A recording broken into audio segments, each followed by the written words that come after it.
Purple Daily is daily Vikings entertainment. We just want the Vikings to win a Super Bowl before we die. I will ride with this group. Seriously, man. Please. And away we go. Write it down. You like writing things down. Welcome in to Write That Down Wednesday on Purple Daily, the only show, this and the OG edition on Mackie and Judd, that actually puts statistics next to our predictions. But before we do anything, let's introduce the newest member of the Score North family, the Purple Daily family. Mm-hmm. Yes, he has 4 legs, a lot of back hair. We're not talking about Judd. We're talking about Barney Zolgad. Yep, Barney. Barney, who's a good boy? Barney. Barney, look at the screen. Isn't that exciting? 5 years old, but he's definitely a point guard. He's Spud Webb, basically. He is diminutive in He's size. very small. How loud is the bark? He hasn't barked so far. He hasn't barked at all yet? He's coughed a couple times. As long as you don't, I think so he can't do stairs. He looks like a doll. Like he's not moving. Yeah. He looks stuffed. Yeah. This looks like taxidermy. Yeah. Barney, are you stoned? No, this is a real dog, folks. He can't jump off the couch though, so I think if you were to leave him, he wouldn't like that. But this is it. And he arrived yesterday, you guys? Yeah, and this is not like a boarding situation. No, this is he was a new boarded. member of the family. This is a member of the family. It's Stella's brother. What does she think? I don't think she cares that much. Like, she's been nice, but she's on the couch now. As long as she does not bark, I'm fine with it. And of course, yesterday's Purple Daily was not a shining example of that. But the Barnster, we're working on sports takes. The Barnstormer. I've told Barnstormer, lots of the Barnstormer. ESPN, lots of games, and you know what? I'm guessing within 2 weeks or so, we will have some big time sports takes from this little guy. I'm worried about him. He looks tranquilized right now too. Hopefully, maybe he's just. Barney, okay. There we go. No. He's fine. He was just a little. He's not used to YouTube yet. I love what you're doing here, too, because you're doing what you've told the Timberwolves to do the last 2 years. So you've got your Mike Conley, Stella. Yep. Stella's a little toward the back end of her career. Yep. And you could go get like a Rob Dillingham, but then you got a potty train. Yeah, and so you opted for kind of like the Malcolm Brogdon, like the middle of the age curve dog here to come. And this is the thing with dogs too, is like I'm all for getting a rescue dog, in part because a lot of times they've then gone to another home and they've been potty trained and stuff. So like he's potty trained. Like yes, there are accidents and that's fine. But like I would prefer that beyond a bred baby dog who like, I don't know, has no idea what to do and he's peeing on your carpet constantly. But anyway, the Barnstormer. Very impressive. The Barnstormer, Barney's who's a good boy. All right, Barney. I'm going to put you back in the kennel, and then we're going to do something called Write That Down. We are. After we shout out North American Banking Company, powering Write That Down here today on Purple Daily. Minnesota-based since 1998, North American Banking Company with 6 locations in the Twin Cities. So if maybe you're looking for a better home for your checking and savings, or maybe you're planning for a big investment like a new dog, which I don't know, not really that big of an investment, but there's things you have to pay for. North American Banking Company is here to help you. Friendly, knowledgeable people, cutting edge online tools that prioritize the safety and security of your accounts. And you can find out more by going to nabankco.com/Mackie. That's nabankco.com/Mackie. We need an nabankco.com/Barney just to get the endorsement opportunities. You want to do endorsements? Endorsements are for the new pup. Yeah. Member FDIC, equal housing lender. Write this down. So let's tell the audience there might be some new people here that stumbled into Purple Daily via Judd's Camp Notes. You're just starving for second team offensive line updates. And now here you are on this Wednesday episode of Purple Daily, where every week we make 3 Vikings or football-related predictions, everybody on the show, and a guest listener predictor. We keep track of completion percentage and touchdowns. The season runs from Super Bowl to Super Bowl, and then the stats reset. And if you want to be on as a guest listener predictor, like Ryan is about to, you can send a message through Declan, or through the Score North app, to Declan. We'll get you scheduled. Yeah. Send it through Declan, send it to him, whatever you want to do. Right. Yep. We'll get you scheduled. Yep. So if you guys are ready to be held accountable, I will flip to the next page here. Let's do it. Right, not got a choice.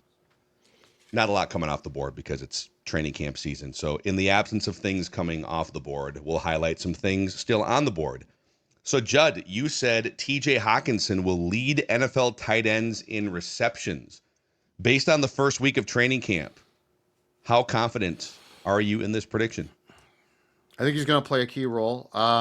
We'll get to it in Judd's camp notes from Tuesday. Yesterday was a little bit rough, but overall, based on the whole thing, I am confident that TJ Hawkinson is going to have a big year. Yes. So, Well, safety blanket. We need JJ McCarthy to find him a little more often in the 2-minute drill if they do that today. That's what I'm calling for. Just find that safety blanket.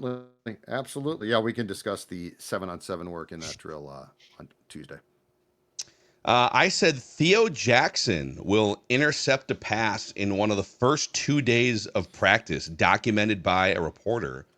So I was at one of those practices, didn't see any Theo Jackson interceptions.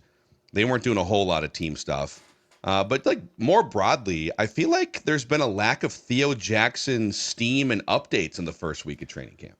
You know, it's funny too because they are Harrison Smith, not surprisingly, has gotten so far a lot of time off. So Theo Jackson is getting first team reps, but there hasn't been. I don't think there's been in general. I don't think there's been a lot of safety steam the first week, right? Like it doesn't seem like there's been a lot of safety plays. Dwight McLaughlin got another pick on Tuesday. I think he's had a couple from the corner position. But yeah, it doesn't feel like the safeties that there's been a lot of plays there yet for them. You're right. kind of a low key first it might week. be because the pressure from the line is so intense. Yeah, they don't have to do anything. They're basically just dominating with a 9-man defense the first week in camp. Let's see here. I don't think anybody else had anything come off the board here. So listeners, we'll highlight this one still on the board. Nate said after JJ McCarthy's first game action with the Vikings, it'll be Purple Daily's most viewed episode of Ventline. And we quantified, there's some other notes here that quantified like concurrent viewership. Because in terms of like the total viewers on an episode, well, the Colts comeback from 3 years ago has a 3-year head start in the YouTube archives with like, I don't know, 250,000 views or something. But I'll say based on the first week of training camp, people are starved for some JJ McCarthy updates. Yeah. Yes, you this guys has a definite chance. So as long as and by the way, we're taking note from you guys, the audience too, that if you want JJ McCarthy, if you want to know how many times he sneezed on the sidelines during individual drills, we will serve that content to you throughout the duration of training camp. Because it's kind of, I mean, you don't get many opportunities as a fan base to follow a first-round draft pick quarterback. I mean, this highly drafted, never in franchise history. And stepping into a team this good, unlike maybe some of the other first and second round quarterbacks. So I think people are just really intrigued by what he's up to at practice every day. It's the future on display every day. Yeah. And then Declan, still on the board for you. You said the Vikings will sign or acquire a former first round pick quarterback between like a couple months ago and the start of training camp. Well, to this point, Judd's been giving you the Sam Howell updates, and it's not great the first week of camp here. There are a few former first-round guys available either as just free agents right now or like Kenny Pickett is sidelined with a hamstring, but there's a depth chart issue there. But Ryan Tannehill, Carson Wentz, I mean, there's some first-rounders sitting out there. I feel like this is off the board now, though, right? By the start of training camp. Yeah, okay. Right, so this is probably can go in red pen.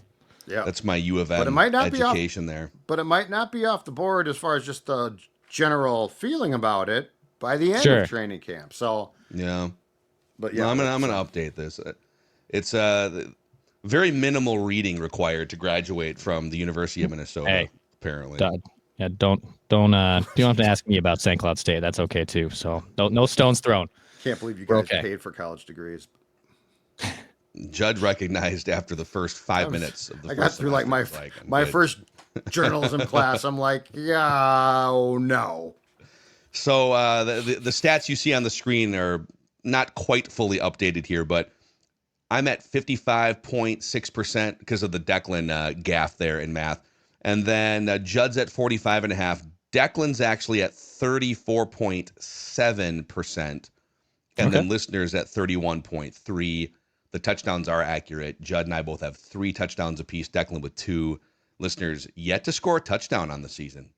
So I know that there's a lot of the fall is where like the majority of predictions come off the board, but we could use a listener touchdown. Career stats dating back to 2021 on the show. Declan 36.5%.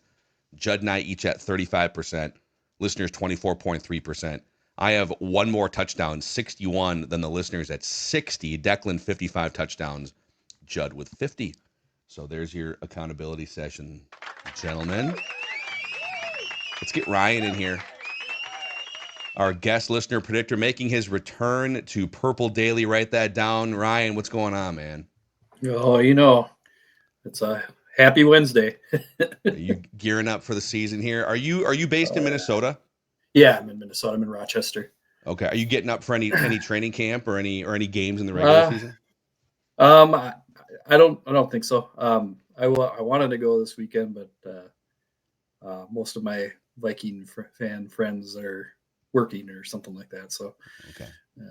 But it's all right. I think that the crowds have been. I mean, it's been so hot the last few days. People are just baking That's where out Judd's there Camp Notes becomes your friend, Ryan. Oh, Judd's Camp Notes here for you. You can't attend. Don't worry about it because I've got you standing in my bucket hat with my binoculars around my neck, going full geek just for the Purple Daily family. That's right. I've been listening to those updates for my JJ McCarthy news. So love it.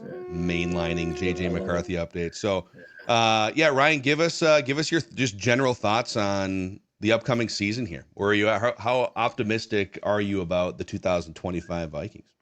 I think we get 11 wins this year. I think could be more if JJ just lights it up, but it's gonna come down to McCarthy, I think, for the most part.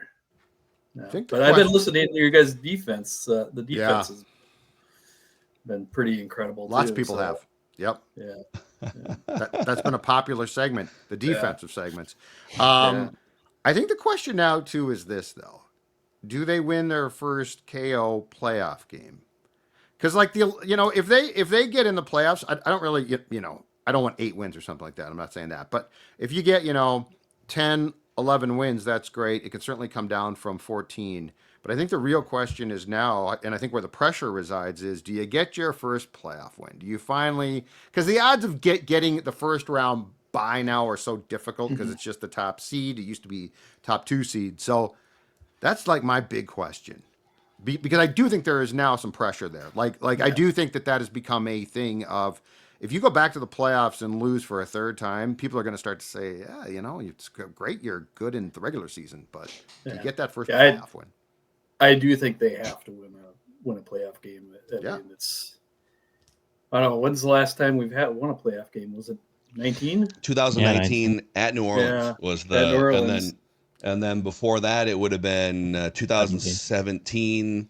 And they haven't, I think, they haven't made the playoffs in back-to-back years since 2008, 2009. So, that's another box to check. Get back there back-to-back years. So, let's go through here. We're going to start with Ryan, over to Judd, Dex, back to me. We'll make 3 rounds of predictions here. So, Ryan, if you're ready, we are ready to follow your lead, man. So, I'm trying to remain optimistic this year. I know that's kind of a first in a while here for my Minnesota Vikings, but I think JJ McCarthy will have at least 10 passing touchdowns by week 5. Whoa. Okay. So by the end of week 5 or before week 5? Let's go by the end of week 5. Okay. So we have 5 full weeks. That's even that. I mean, that is. I feel like that's a. Is that a touchdown? I think that's a touchdown for Ryan if that happens. Okay. I think so. Mm-hmm. Yeah. Let's make a little note there. Okay, Judd. Write this down. Okay, when the Vikings hold their joint practice with the Patriots in a few weeks here, there will be a story by a credible news outlet about how much Kevin O'Connell liked Drake May. So I'm talking about the Star Tribune, ESPN, the Boston Globe. Somebody will write about O'Connell sort of gushing about Drake May, because if you go back to that draft, there were credible reports the Vikings made a big attempt to try to trade with the Patriots to move up, and that Drake May was their top quarterback or their top destination guy for that draft. So there will be a credible story about Kevin O'Connell's love of Drake May. And I will not be surprised one bit, just off the record, if it even quotes O'Connell. Like if somebody says, "What did you think about Drake May coming out of the draft?" That's what I was going to say, is like the Patriots reporters are definitely going to ask him about that, right? Because of all the steam going into that draft. And well, I don't think he would shy away from praise. No. It's not illegal to praise. Now, if he were to come out and try to like, tamper and say like, we'd love to sign him when he becomes available in a few years, but he can praise a guy for being talented, right? Yeah, and I think because he does praise like that, O'Connell himself has become a go-to guy for quotes about like QBs that are non-tampering quotes, but he loves to talk about QB. If and when he ever retires from coaching and goes into the broadcast booth, he will be a go-to quarterback quote guy. I want to hear him just sab it. I want to know who his 5 least favorite quarterbacks are, like among the fringe starters or starters. Will Levis. Yes. I would love to hear him off the record talk about guys he doesn't like, because it's real. Write this down. All right, write this down. I know we saw Lucky Jackson, who I'm sure is going to make a note or make an appearance in Judd's camp notes today. He's made a good opportunity here. Jalen Naylor has too, with Jefferson being injured. But I want to write this down instead. The Vikings will work out or sign a veteran wide receiver between now and the start of the season. So Keenan Allen, I believe, is still out there. I was just looking at this last night. I think they're going to work someone out. Doesn't mean they're going to bring them in. Doesn't mean that they're a lock to make the roster, even though I still kind of want that to happen. But they will work out or sign a veteran wide receiver between now and the start of the season. Write it down. Okay. So right now, like Rondale Moore kind of checks that box right now. Is that safe to say, Judd? Like he's kind of the veteran. Yep. May or may not make the team. I think it would depend on if they don't think Rondale Moore coming off the injury is a guy, or if they really love a couple of the young guys. Yeah. So what's your, like, is Rondale Moore on the team right now, do you think, or no? I think he is right now. I will say this. He and the rookie Bolden are clearly vying for punt return. Moore was not, so they actually did some kickoff return work before they started the team sessions yesterday, and Moore was not on that. Now, the question, though, becomes if they become concerned about, and he looks fine right now, he's not practicing yet, but Jefferson's hamstring looks fine. But let's just say there's some trepidation there. And then the suspension on Addison comes down. I think that's how Declan's write that down gets delivered. Okay. There's trepidation about those top 2 guys. And now it's like, okay, we might have to plug a guy in for a few weeks. Who could we potentially take a look at to plug in? Yeah, Keenan Allen, Amari Cooper, Gabe Davis, Nelson Aguilar, Tyler Boyd. They're all still out there. They're all still free agents. It's kind of funny how once like the second wave of free agency goes by, so the first wave is immediate in the first 48 hours or 72 hours of like the middle of March. And then there's a second wave that kind of trickles out maybe a week and a half or 2 weeks. But that third wave or that fourth wave, however you want to, usually it's like, let's see what we do in the draft and then we'll get back to you guys. But there's no reason to rush anything in June or May unless you really want to get a veteran in for like OTAs. So a lot of these guys just sit out there until training camp every year. Yeah.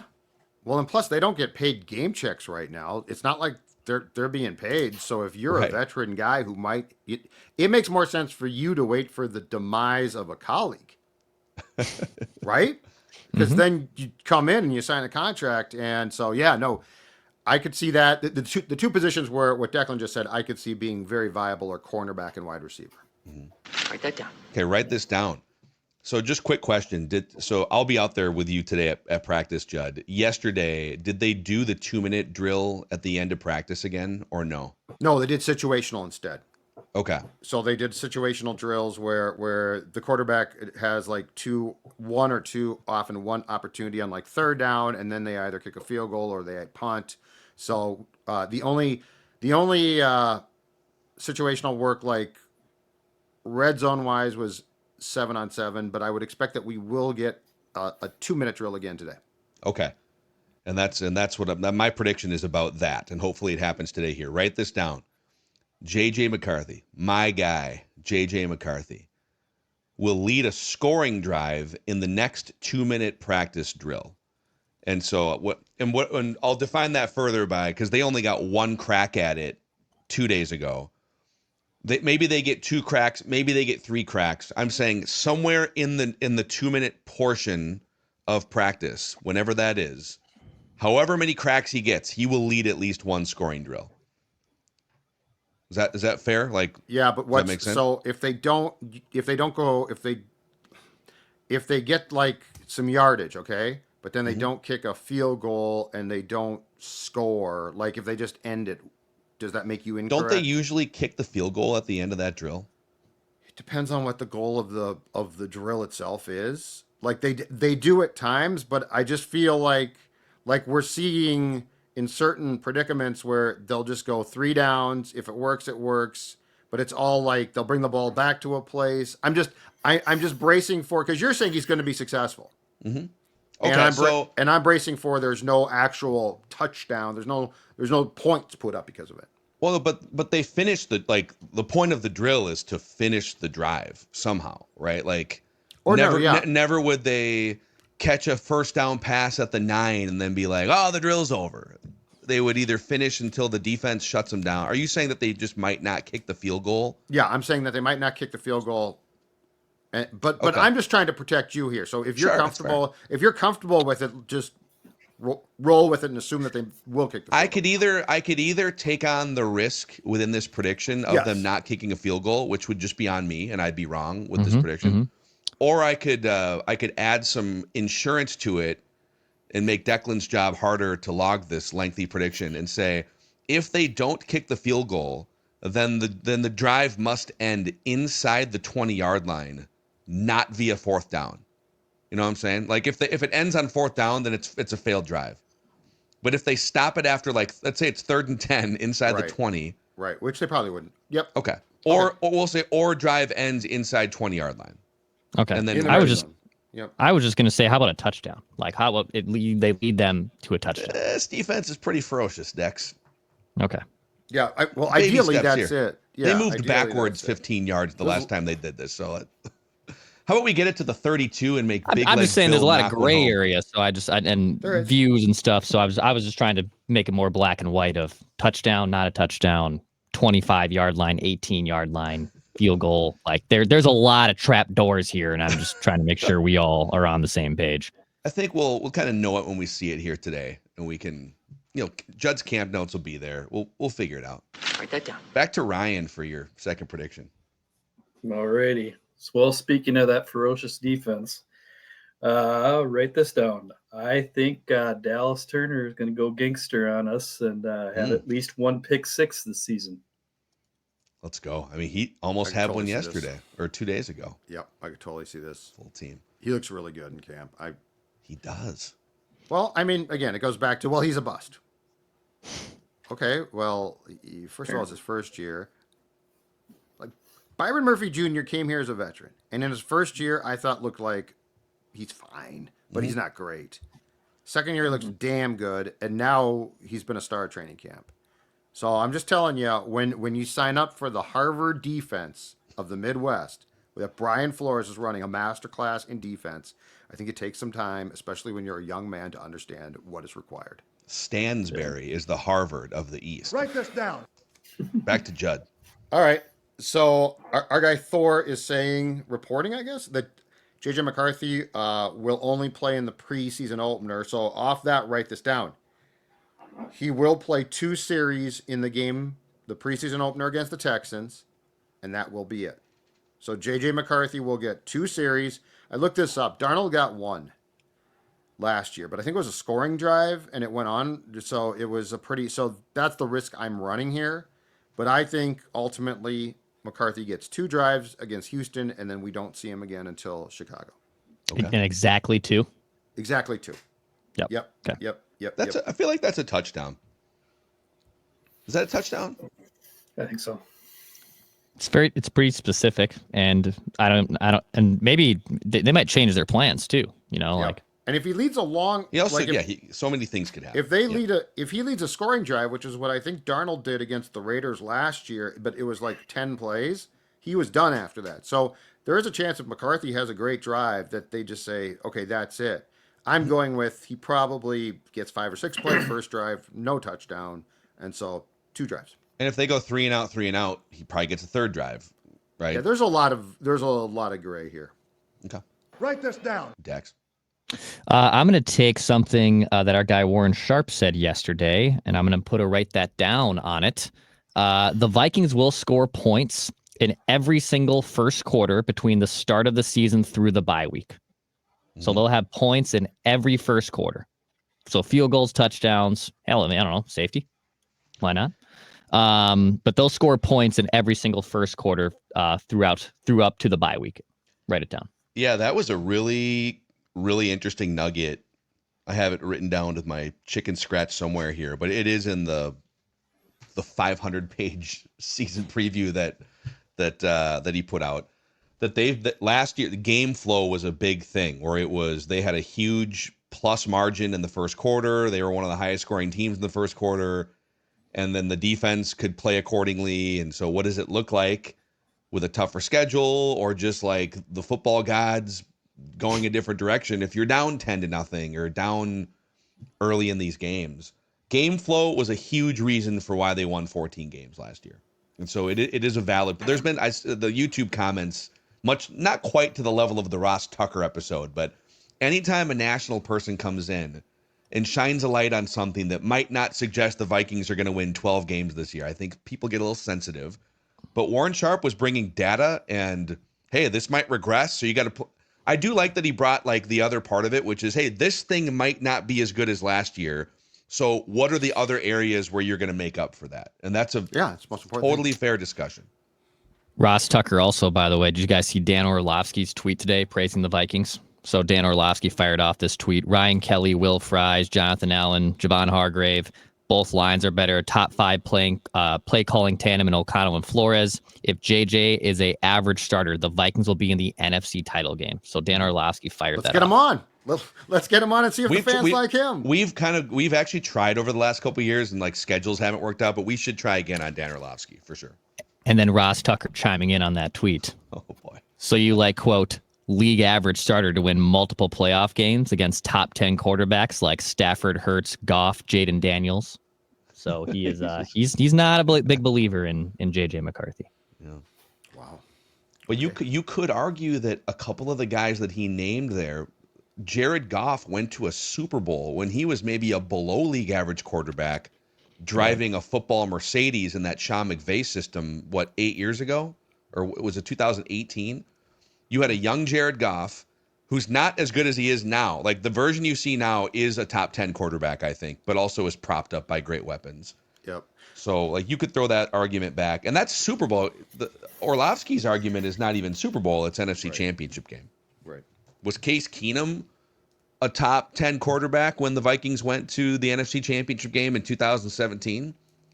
So maybe we need to get old Ross Tucker on and do what the audience wanted us to do in the first place, lay down the law. I think we're good there. Okay. I think we're good with Ross Tucker. Hey, Ross, what's up? Write this down. Second prediction from me here. Let's go with this one. So in the spirit of how are you going to make up for maybe your first quarter scoring margin isn't quite as good or whatever else might regress, write this down.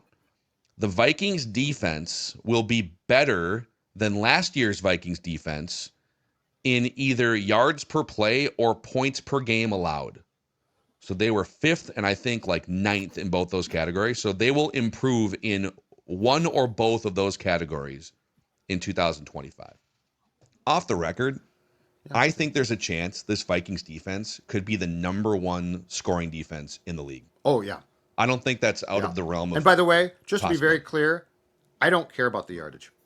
So there's the whole thing about, they were I don't want them to be 30th, okay?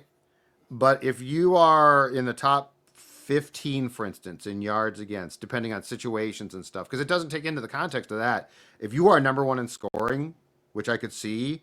And I could also see them, to what you just said, Phil, being very impressive in the advanced metrics of stats, like the advanced defensive stats.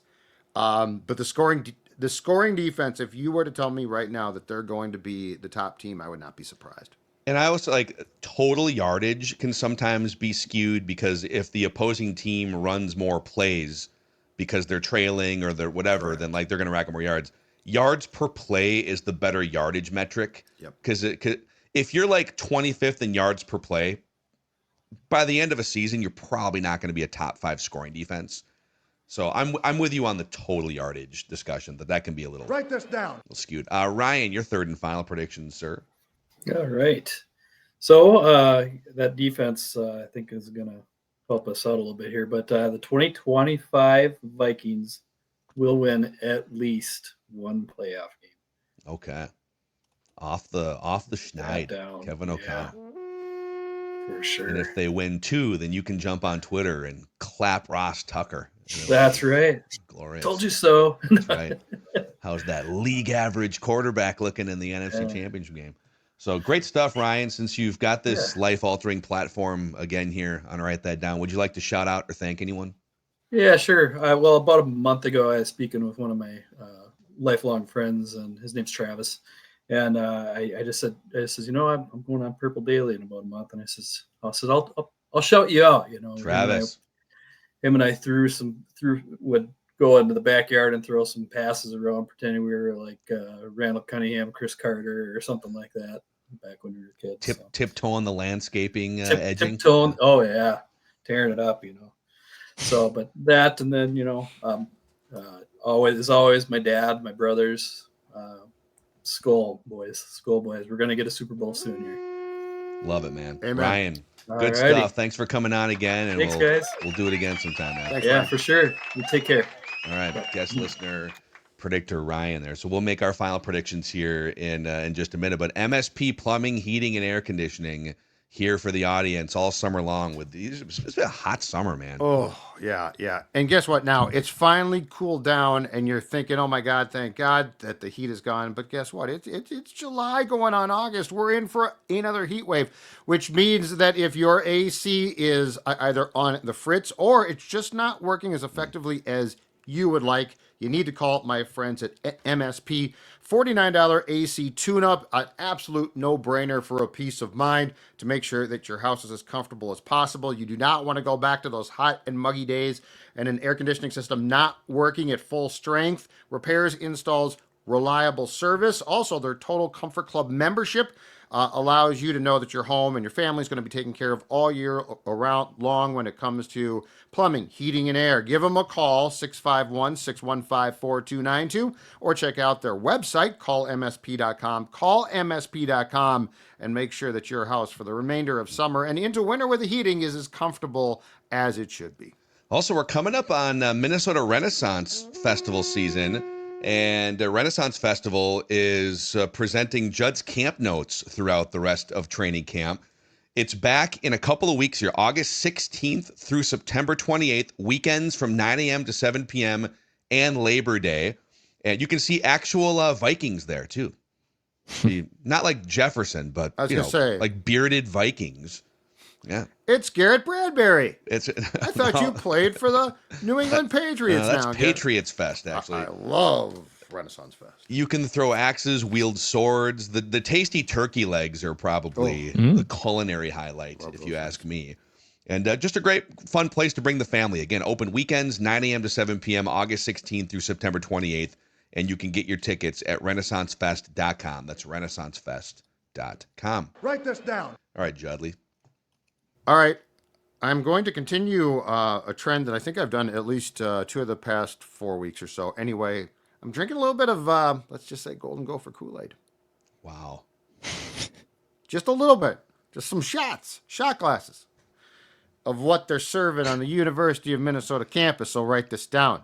We're about to judge, is this a shot of Gophers Kool-Aid? Is it a flight of Gophers Kool-Aid? Is it a double mixer? What are we? Grape, black cherry, lime, orange. I could tropical. Wow. What else? Cherry, my you're name's talking Declan. You're talking Hi, to a Declan. big Kool-Aid guy. Loved Kool-Aid as a kid. Sure. Oh, I didn't know he was listing Kool-Aid flavors. Yeah, that's what I thought you were Kool-Aid what the flavors. vodka was in or something. No. I thought those were the old Corona hard seltzer flavors No, from yeah, the 2020 they might have been. Purple Daily They season. probably were. Oh, All right, Pete. okay. Coy Parrish, who I made a prediction about before, but this is a new one. Coy will score 2 or more touchdowns this season for the Gophers. So he's going to play on some offense. He is a dominant defensive player. So I think in some combination he gets 2 or more touchdowns. And I would, you know what? Hell, I wouldn't be surprised if they're both on defense. Wow. Is he a first-round pick? He's going to be. And he should be picked here. And is he eligible for next year's draft, or was he a true freshman? I think he's a true freshman. I think he has to play one more year. One more year. But I think he's a first-round pick. And in fact, may I say this, a more talented, but as far as I can tell, like as far as the way he plays and approaches things, he is Harrison Smith's son. He's a safety son. He's a more talented Harrison Smith? I think he's a more talented Harrison Smith. Oh, wow. Like I think he is. Well, I think he can do more. Like I think he's going to do more. Just like because he can play some offense. Well, and yeah, and I think the skill set. I think he is. Like I just have a feeling in watching him play. And if you go back and Harrison Smith in college for the Fighting Irish, your club Phil was very very good. Right. But I'm just saying, I also sense some very similar characteristics. Starting off with this, they love ball. Well, yeah, they definitely love ball. But like Harrison Smith was a first-round pick and a borderline Pro Football Hall of Famer. Yep. So I think Coy Parrish is on. Statement. Well, and look, the Vikings traded back into the first round to take Harrison Smith in 12. What was that? 12. Okay. Mm-hmm. So and he was going to fall out of the first round, I think, if the Vikings hadn't jumped in. So you're saying there. he's not a real first rounder. So what I'm saying is I think the Vikings reached for Harrison Smith a little bit. Well, and it turned out to be a great trade with Baltimore. I'm just saying that I feel there's a lot of similarities, and I would love to see him in purple. As much as I wanted to see Antoine Winfield Jr. in purple, which I did. Yeah. And he's been excellent, right? And became the highest paid average annual safety, right? But I mean those instincts and by the way, those are on display right down the street. Crazy. Those are on display right down the street. You go tailgate, have a couple beverages, and then you go watch football excellence. It's funny, one crazy observation, quick, and Spielman used to do this too, oftentimes, like the head of the football ops department, whatever their title is, Kwesi in this case, and Rick Spielman. They love to kind of stand off on their own and just observe practice in solitude. And he'll be social sometimes, Kwesi, like you'll see him chatting people up, whatever, but he'll watch just large chunks. Rick used to stand on the field way behind the play, obviously, with his little notepad and take notes constantly. He'd have a little notepad like tucked into the back of his little Vikings gym shorts. Yep, and Kwesi stands on the sideline, but they definitely both stand alone and watch. Declan, third and final prediction. More Gophers predictions? No Gophers predictions from this guy. However, not something I also love to watch during the NFL season are scoregamis. I love me a good scoregami. So write this down. The Vikings will be involved in a scoregami in 2025. Wow. The last time they were involved in a scoregami was the debacle on Christmas Eve against the Saints in 2020. That was a 52 to 33 final score. That was a scoregami. The last time the Vikings won a scoregami, I did not know this. It was Brett Favre's return to Green Bay. 38-26. That had never happened before, which actually I'm like kind of surprised by. I think it's probably happened since. But that was the last time they won a scoregami. So they will be involved in a scoregami in 2025. I just pulled up the scoregami website here. It's a great website where you can kind of look at the options that are open, for example. Mm-hmm. So, there's a bunch of ties. There's a bunch of options that are like an 18-18 tie has never happened. Most of the common ones that are like a 3 or a 6 are taken, unless it's a crazy blowout. Like 50-6 has never happened. 39-6. But you literally go to NFLscoregami.com and there's a big color-coded grid that shows you all the available scoregamis. You pretty much a safety is a good prerequisite. You need a safety, Yeah. maybe a couple like 2-point conversions or like some missed extra points. Two missed extra points will get you a weird number for sure. Mm-hmm. Yeah. But the 50 mark too, like, yeah, there hasn't been. If one team gets to 50 points, you're in a pretty good spot to get a scoregami. Yeah. Pretty good spot. 42 to 25 is available. Mm-hmm. 40 Love to 22. scoregamis. 32 to 22. I just said this one. 22 to 22 tie. Yeah, that's great. There was be on that website. There was a hand. Let's see. 1, 2, 3, 4, 5, 6, 7. 7 scoregamis last season. It's only 7. Yeah, there was not a lot last year. I feel like that is kind of a lot, though, isn't it? I mean, I guess, yeah. This is going back like 100 years of it, right? Yeah. Yeah, but like to your point, a lot of them are taken now, you know? So it's I think probably harder to do. That's like my point. Like 7 feels like a lot. Oh, I see. Oh, I got you. Yeah. Yeah, I guess. 4 is one. There's only ever been one final score with a 4. It was 10 to 4. And oh my God, this website. It was who created this? It was November 25th, 1923. The Racine Legion, who apparently were an NFL team, defeated the Chicago Cardinals 10 to 4.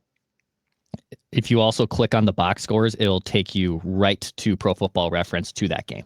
It's a fun one. I love Scoregami Watch. So the Chicago Cardinals took a 2-0 lead in the second quarter into halftime. And then Racine scored, they kicked a field goal in the third quarter, then scored a touchdown on an unknown yardage rush. They haven't been able to fill in all of the box score material from 1925. And then the Cardinals racked up another safety to make it 10 to 4. Attendance 7,000 at this early NFL game. Nice. Judd? Write it down. Any You thoughts like on writing Scoregami? things down? Very quiet I'm over not there. a big math guy. I'm not really into math. Who's a good boy? Where's Barney? Didn't say a single word when I started my prediction. No, I'm just allowing you your love of scoregamis. I thought. Yeah. I'm not going to interrupt your love of something. I think it's great. Final prediction from me here, and we will have a full Judd's Camp Notes episode from, it wasn't quite as action-packed yesterday, but there's still some stuff to opine on. But so Jeff Okudah, who in the absence of Isaiah Rodgers with the mystery injury, did we find out what that injury was yesterday? Soreness. Just general soreness? I guess Jimmy Butler. Okay. All right. Joe Mauer, Jimmy Butler. We'll see if he's back today, because I don't think he was back in the field yesterday. I don't think he was taking snaps yet, which, considering the tone of that practice, didn't really matter. But Jeff Okudah has been essentially the number 2 cornerback in the absence of Isaiah Rodgers. Yes, sir. He has 2 career interceptions in 44 games. So not many. But write this down. Jeff Okudah will intercept a pass within the first 6 games of the season. Write it down. Jeff Okudah will intercept a pass within the first 6 games of the season. Okay.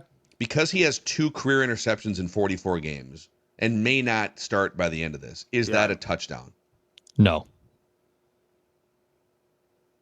I don't think so. You know, though, you're taking a chance he's even going to be playing by then. Mm-hmm. It's also true, I guess. There's enough. He's been one of the worst cornerbacks. I'd be comfortable with it because I'm not convinced yet he is the guy. He's getting his chance, but they've done this before. So he's played almost 2,000 snaps in his life, and he only has 2 interceptions. Well, so if he was assured of starting, like if we knew he was week 1 for sure, but that's part of the prediction. But you're also taking a chance that he won't even be playing by then. So I would say yes because of that. Because of when you're making the prediction to me, there's 2 things at work. He doesn't get picks, and there's no guarantee he's the guy. Part of the math here is generally we it's all tough to quantify, but is there a 25% chance or less that this happens? I mean, we don't even know he's going to make the team, to be honest. His contract, you could get like if they're not impressed, especially if Gilmore comes in like 2 weeks. Yeah, Flores has done this before. Flores has given guys chances, and we've been like, "Are you really going to do that?" And the answer is no. So let's wait and see. But yes, I would say because of that. Because if he doesn't start or gets cut, that comes off the board immediately without the ramp up of the 6 games ever. Yeah. By the way, there was a 3-2 NFL game, 2 different ones. October 30th, 1921, the Dayton Triangles beat the Cleveland Indians in an NFL game 3-2. Oh, that's back when they used the baseball team names. And then, 5 years later, on October 24th, 1926, the Chicago Cardinals beat the Milwaukee Badgers 3-2 in an NFL game. Oh, they use Badgers, huh? Interesting. Just kind of combining a couple Wisconsin things there, huh? Okay. Write it down. You like writing things If you down. need me the rest of the day, I'll just be on NFLscoregami.com looking at. I'm telling you, man. Yep.